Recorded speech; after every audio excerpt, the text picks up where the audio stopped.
Hey guys, I'm back.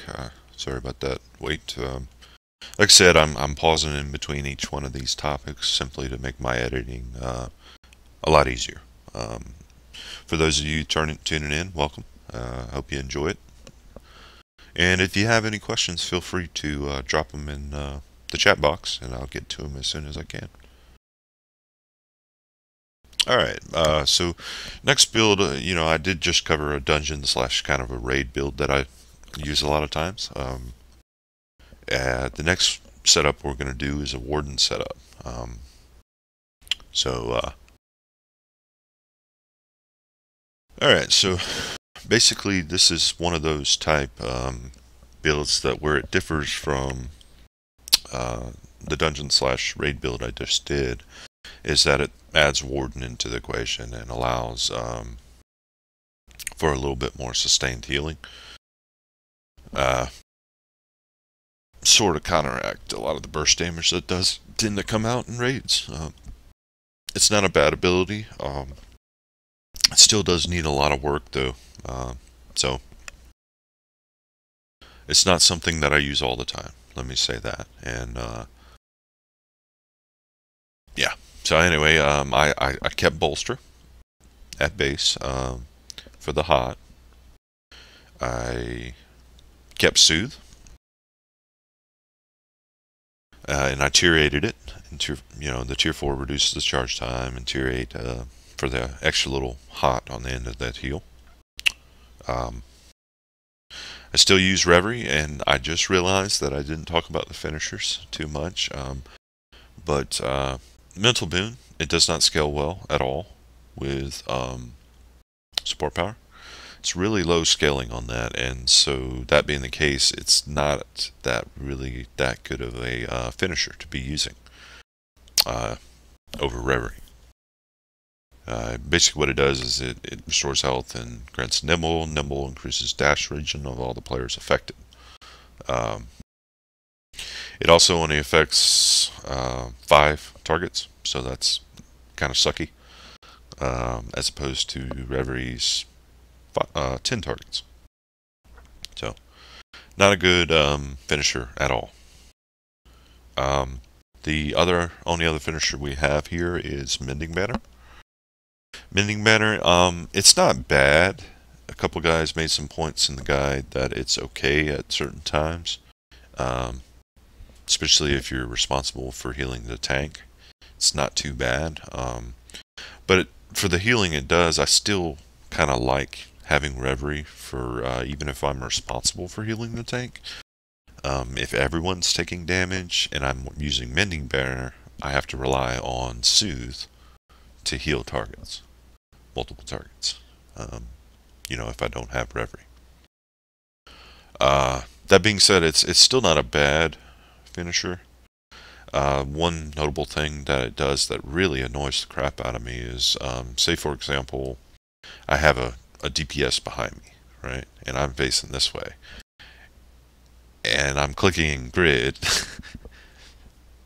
to find them, right? To use that finisher on them, to heal them, or whatever. But for some stupid reason, it won't go off unless you're facing that target. So keep that in mind if you are using that finisher, that your positioning is somewhat more paramount than it is when using Reverie. So next ability I chose was Reverie. It is by far, right now at least, the best finisher you can use. So I tier 4'd it obviously for the added percent health it does heal based off the side points you have when you use it, when allies are below 35% health. So the tier 8 I also took because it increases your incoming healing by 10% for 5 seconds. So all in all, a good buff to have.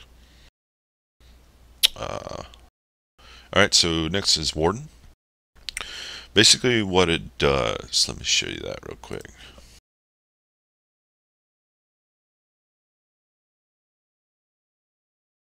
Alright, so as you can see, it forms this cool looking tree.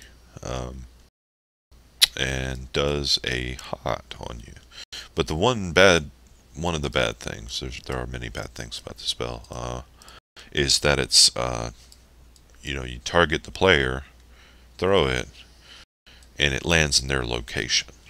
Um, so, in a high movement fight where you might be moving around a lot, you won't get a lot of healing out of this. However, it does do pretty much a lot of healing. I think I figured it up the other day, and it was, I don't know, about it does a lot of burst healing up front, and then turns around, and does like a heal over time to 5 allies.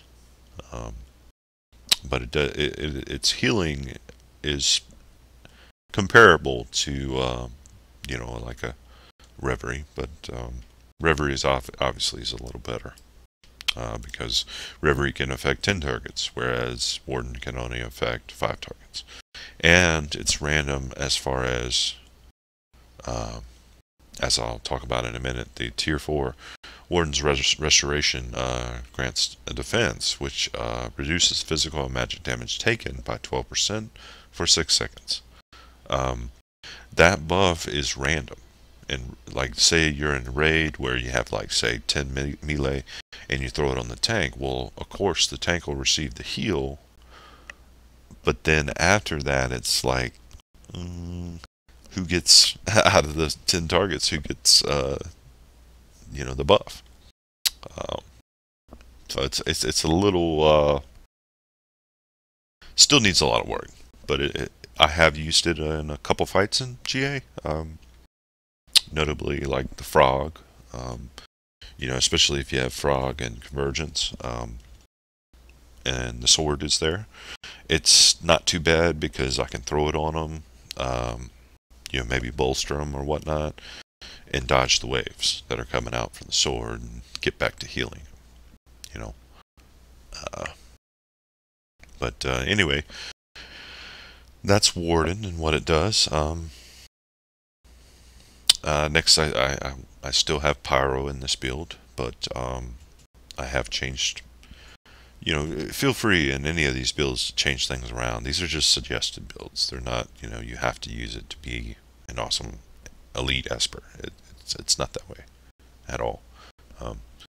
I would almost favor you to try different things and test different things to find what's useful for you for each fight.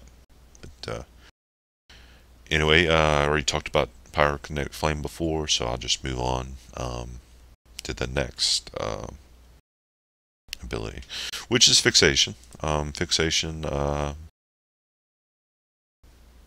does it reduces cooldowns and generates 3 side points, as I stated before. And I only have 1 interrupt right now in this build.